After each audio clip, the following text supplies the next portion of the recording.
پاکستان میں جو قانون نافذ ہے وہ یہ ہے، چاہے یہ کہ وہ نافذ نہیں ہے بالفعل، لیکن ہے قانون کی کتاب میں تو موجود ہے کہ قادیانی اپنے کوئی جو بھی ان کے نزدیک بھی ان کے مذہبی شاعر ہیں ان کو مسلمانوں کی شکل میں برملا علی الاعلان ادا نہیں کر سکتے، کیونکہ وہ تو دھوکہ دینی بات ہو گئی کہ لوگ سمجھیں گے یہ مسلمان ہی ہیں۔ ہماری پوری جو نیشنل اسمبلی اس کے فیصلے کے تحت قرار دیا گیا بالاتفاق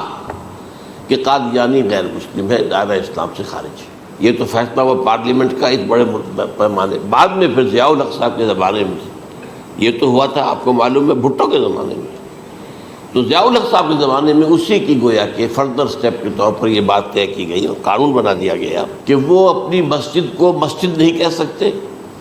اور مسجد کی صورت پر نہیں بنا سکتے کہ گزرنے والے کو یہ خیال ہو کہ یہ مسجد ہے۔ اسی طرح وہ اگر کوئی اسلامی شاعر کا ارتکاب کریں گے علی الاعلان تو بھی یہ قابل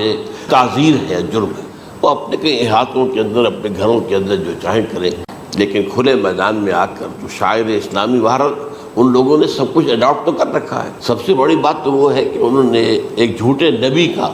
اقرار کیا ہے کہ وہ نبی ہے، اس نے ہمارے درمیان فصیل ہائی کر دی ہے۔ اب جو اس کو مانتے ہیں ان کے نزدیک ہم کافر ہیں، کہ حالانکہ قائد اعظم کا کتنا بڑا احسان تھا کہ چودھری ظفر اللہ خان کو انہوں نے فارن منسٹر بنایا پاکستان میں، لیکن جب ان کا انتقال ہوا ہے قائد اعظم کا تو اس کی جنازے کی نماز میں شریک نہیں ہوا وہ شخص، اور جب اس سے پوچھا گیا کہ تم شریک کیوں نہیں ہو تو انہوں نے کہا دیکھو بھائی، مجھے یا تو مسلمان سلطنت کا کافر وزیر سمجھ لو یا کافر سلطنت کا مسلمان وزیر سمجھ لو، میرے نزدیک یہ کافر سلطنت ہے، میں اس کا مسلمان وزیر ہوں چونکہ میں قادیانی ہوں۔ اب تمہارے نزدیک یہ اسلامی مملکت ہے تو میں کافر ہوں، پھر میں اس کی نماز کیسے پڑھوں؟